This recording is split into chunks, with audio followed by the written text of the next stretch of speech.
इस अजपा जाप में निरंतर नाम जप होता है, कंठ से, हृदय से, नाभि से।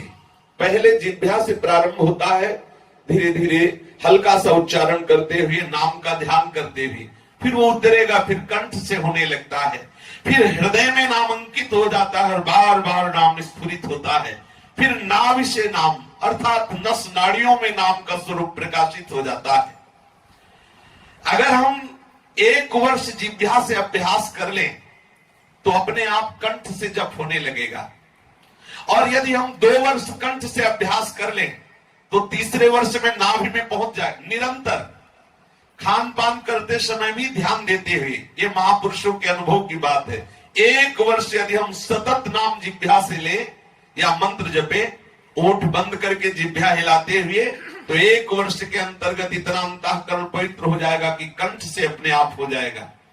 कंठ से जब शुरू हो तो 2 वर्ष तक यदि कंठ से हो तो हृदय में, नाभि में उतर जाता है, और यदि सावधानी पूर्वक नाभि में, जो हृदय में जप हो रहा है, ध्यान सहित हम उसका सुमिरन करने लगे तो बहुत शीघ्र अजपा जाप प्रारंभ हो जाता है। फिर करना नहीं पड़ता, बैठा है, खड़ा है, चल रहा है, फिर रहा है, वो अपने आप नाम स्फुरित हो रहा है। रोम रोम रग रग में नाम का आनंद छा जाता है। उसमें माला की जरूरत नहीं होती, उसमें बाहर कोई अंगुली चलाने की जरूरत नहीं होती, वो अंदर ही अंदर, अंदर ही अंदर स्वयं चलता है।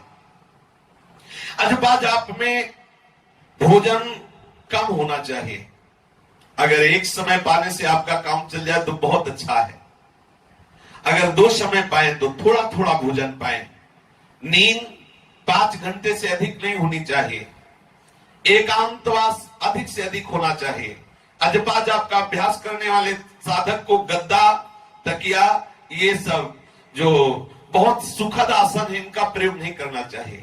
भजन का खजाना सदैव अपने हृदय तिजोरी में गुप्त रखें।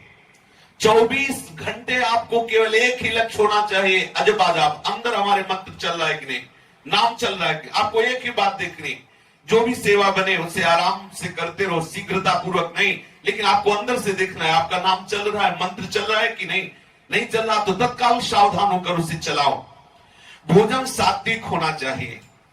जो उपासक सदैव जप परायण रहना चाहता है, उसे चाहिए कि अधिक चावल ना खाए, क्योंकि चावल बादी और गैस बनाने वाला होता है और आलस्य प्रमाद बढ़ता है। और मूंग की दाल, पतली रोटी या भिक्षा की रोटी या कोई सब्जी 1 वक्त या 2 वक्त थोड़ा थोड़ा करके पाले। रात में दूध उतना ही गर्म पिए जितना सहज में पिया जा। अधिक चाय जैसा गर्म पिएंगे तो ब्रह्मचर्य नाश का कारण बन जाएगा।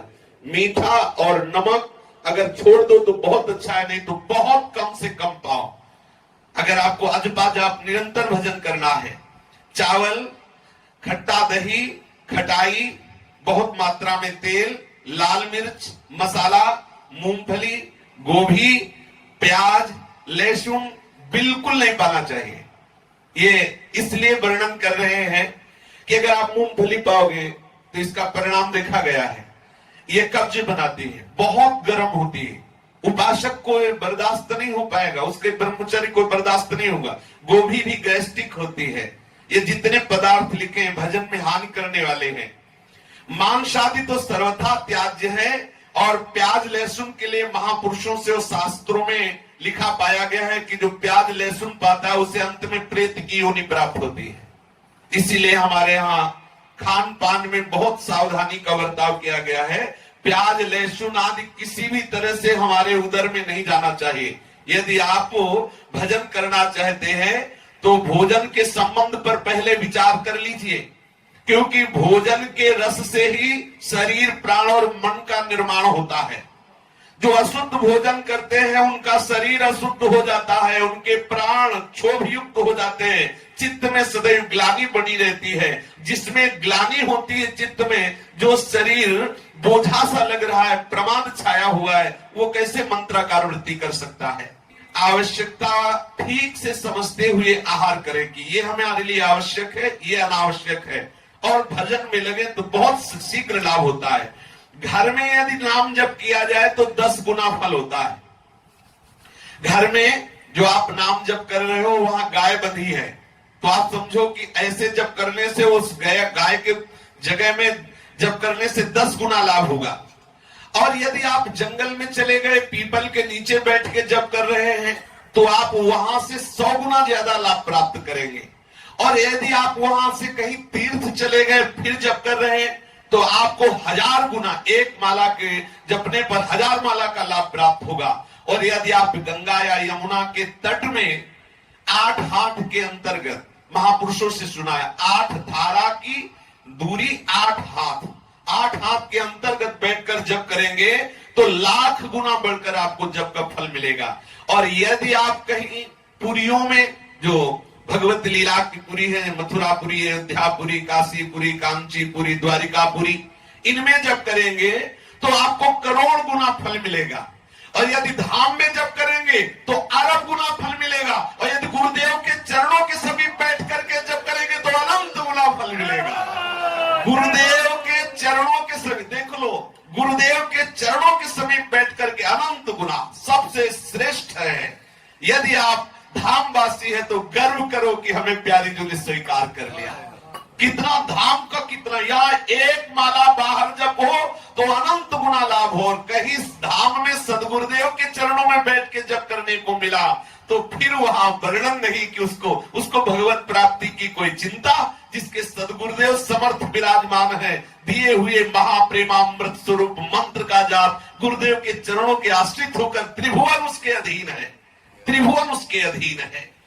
जिस स्थान पर कोई भय न लगता हो, किसी के द्वारा आपको सताने का भय न हो, सांप है, बिच्छू है, बाघ है, या किसी भी तरह से जीव का, बंदर आदि का भय न हो, वही बैठ करके जप का अनुष्ठान करना चाहिए। जब करना, मान लो आप बैठे हो, बार बार लग रहा बंदर न छीन ले जाए माला या परेशान, वहां मत बैठो, सुरक्षित जगह में बैठो जहां आप अपने मन को एकाग्र कर सकते हो। इस तरह से जो उपासक सदैव अजपा जाप में संलग्न होना चाहता है, उसे कभी सैया पर शयन नहीं करना चाहिए, भूमि शयन करना चाहिए। स्पष्ट वर्णन है। जो अजपा जाप करना चाहता है उसे भूमि शयन करना चाहिए, भूमि में आसन लगाकर शयन करना चाहिए। दूसरी बात, गृहस्थ हो तो केवल संतानोत्पत्ति के लिए भगवत इच्छा, भगवत आज्ञा का पालन करने के लिए ब्रह्मचर्य खंडित करे, और विरक्त हो तो पूर्ण ब्रह्मचर्य रहे। तीसरी बात, अजपा जाप चलाने वाले साधक को मौन का आश्रय लेना चाहिए, विचार मौन। आवश्यक है तो बोले, नहीं तो चुप। जरूरी नहीं कि हम उसको उत्तर दें, नाराज हो तो बना रहे। चौथी बात, गुरु आज्ञा के अधीन जीवन होना चाहिए। गुरु सेवा और गुरु आज्ञा की अधीनता जप सिद्धि में बहुत आवश्यक है। यदि गुरु की अवहेलना, मंत्रदाता की अवहेलना कर दे तो चाहे सर के बल खड़ा होकर मंत्र जप करे, कभी सिद्ध नहीं हो सकता। गुरु अवहेलना कर दे, गुरु की अवज्ञा कर दे और फिर सोचे कि हम तप कर लेंगे, तो मंत्र अधिष्ठात्र देवता ही तुम्हें बाधित कर देगा। जैसे गुरु की अवहेलना की काकभूषुंड जी ने, और मंत्र जप कर रहे हैं शिवालय में भगवान शिव का, तो शिव जी ने श्राप दे दिया, जा अजगर योनि को प्राप्त हो जा। इसलिए मंत्रदाता गुरुदेव की सेवा और अधीनता और ब्रह्मचर्य रहने वाले उपासक को त्रिकाल स्नान का नियम लेना चाहिए, 3 बार स्नान करना चाहिए। भूल से भी कोई पाप कर्म ना बनने पावे। नित्य गुरुदेव को अपनी दिनचर्या मतलब उनके सामने पेश करना चाहिए कि आपने जो हमें आज्ञा की, हमारा चल रहा है कार्य। गुरु की दृष्टि में आपकी दिनचर्या होनी चाहिए। और आप स्तुति एवं कीर्तन, अजपा जाप बढ़ाने के लिए करते रहे। आराध्य देव की स्तुति, आराध्य देव का कीर्तन, और थोड़ी मानसिक सेवा। अगर आप अजपा जाप करना चाहते हैं तो उसके लिए मन का एकाग्र होना आवश्यक है, और मन एकाग्र करने के लिए मानसिक सेवा आवश्यक है। यदि आपको चिदानंद में प्रभु का भाव नहीं आ रहा है तो जो सिंहासन में विराजमान प्रभु हैं वो चिदानंद ही हैं, उनका भाव करके उनकी मानसिक सेवा प्रारंभ करें, जिससे मन आपका पवित्र होगा। तो मानसिक जाप में आपको बहुत सहयोग मिलेगा। गुरु में दृढ़ विश्वास कि जो गुरु जी ने मंत्र दिया है, जो जप दिया है, निश्चित इससे हमारा परम कल्याण हो जाएगा। जो अजपा जाप करना चाहता हो उसे भ्रष्ट स्त्री से कभी बात नहीं करनी चाहिए। जो व्रतों का उल्लंघन करके संकल्प लेकर उनको तोड़ देते हैं, ऐसे कभी उपासकों का भी संग नहीं करना चाहिए। आज संकल्प किया ऐसा नहीं करेंगे, इतना जप करेंगे और कोई मर्यादा नहीं, सब तोड़ दे, तो ऐसे उपासकों के संग से अजपा जाप करने वाले साधक को बाधा लग जाएगी, उसका हृदय भी शिथिल होने लगेगा। जो नास्तिक है उससे संभाषण नहीं करना चाहिए, कभी झूठे मुंह नहीं रहना चाहिए। अजपा जाप करने वाले उपासक को चाहिए यदि वो कुछ पाया है तो तत्काल 3 बार आचमन करे, कुल्ला करने के बाद आचमन करे, क्योंकि उसे प्रतिक्षण मंत्र जप करना है। झूठा मुंह रहेगा, झूठे मुंह मंत्र नहीं जपा जाता। और कभी किसी से असत्य भाषण न करे, कभी किसी से कपट भरा भाषण न करे। अनुष्ठान जो अजपा जप का लिए हुए कि मैं निरंतर नाम जप करूंगा, कोई कसम न खाए। हम ये बोल रहे तुम्हें विश्वास हो तो मान लो, नहीं तो हम कसम नहीं खाएंगे। कोई शपथ न ले, कभी भी किसी तरह की कोई कसम न खाए। ये महापुरुषों के अनुभव है, बाधा पड़ जाएगी भजन में। इसलिए कभी भी उपासक को कसम नहीं खानी चाहिए कि मैं, अब प्राय लोग कह देते हैं अरे भाई भगवान की कसम खाते हैं, भगवान को तुमने फ्री समझ रखा है क्या? हमारे प्राण आराध्य, हमारी जान ले लो, लेकिन हम कसम नहीं खाएंगे अपने आराध्य देव की। ये नियम होना चाहिए। अनुष्ठान आरंभ कर देने पर यदि कोई मर जाता है तो भी आप अनुष्ठान न छोड़े, कोई जन्म ले रहा है तो भी अनुष्ठान नहीं छोड़े। जो भजन का अनुष्ठान है, जो सेवा का अनुष्ठान है, मरने वाले मरते रहे, जन्मने वाले जन्मते रहे। ऐसा नहीं है कि वो मर गए तो हमारा भजन बंद, बोले आज से भजन बंद, तो सबसे ज्यादा तो घातक हो गया ये मरना कि हमारा भजन छूट गया। जन्मने मरने के सोच में भजन नहीं छोड़ना। अपना आसन, अपना वस्त्र, अपनी शैया किसी को छूने ना दो।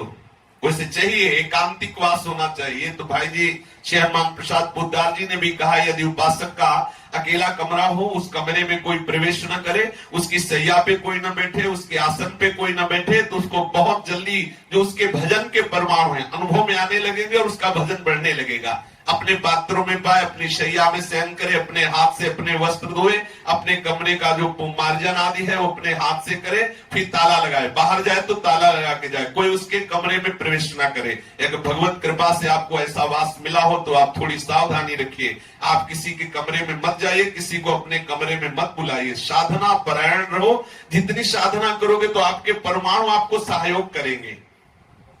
आप अपने साधन कक्ष में कभी गाना बजाना, ये सांसारिक वार्ता ना सुने। जैसे आप मोबाइल आदि से है गाना बज रहा है, ये वो बज रहा है, ये सब नहीं। आपका परमाणु से युक्त भागवतिक कमरा होना चाहिए। और देखा है हमने, श्रीधर बाबा कालीदेव में विराजमान थे, छोटी सी कुटिया थी और बड़े विनोद की बात की लगी थी मच्छरदानी और चला जाए हाथ। मच्छर की बात क्या, इतनी फटी थी कि हाथ अंदर चला जाए। जब कहते बाबा नई मच्छरदानी ले आए, ये फट गई, बोले ले अभी काम चल रहा है। ऐसे विरक्तो कि मच्छरदानी लगी है और उसमें हाथ चला जाए, ऐसे ऐसे बड़े बड़े छेद है और इतने परमाणु की सच्ची मानो जहां कुटिया में प्रवेश करो तो ऐसा लगता कि केवल जप करो, केवल जप, क्योंकि जप प्रधान महापुरुष थे। इतने परमाणु भजन के उनके छूते ही हृदय में जैसे मशीन रख दी गई हो ऐसे मंत्र चलता था। इतना उनका जोर का भजन था कि जितनी देर उनके पास बैठो कुछ और याद आएगा ही नहीं, केवल भजन चलेगा। और ये ऐसा कई साधकों को अनुभव हुआ। ये क्यों? क्योंकि उनका परमाणु से भरा हुआ आसन, परमाणु से भरा हुआ उनकी कुटिया है। साधक को अपने कुटिया के परमाणु सुरक्षित रखने चाहिए। यदि आप इस तरह से भगवत आराधन करेंगे, सतत नाम जप का अभ्यास करेंगे तो बहुत शीघ्र नामी में अनुराग हो जाएगा और प्रभु में अनुराग हो जाना ही जीवन का परम लाभ है। शेष चर्चा आगे। श्री राधा वल्लभ लाल की।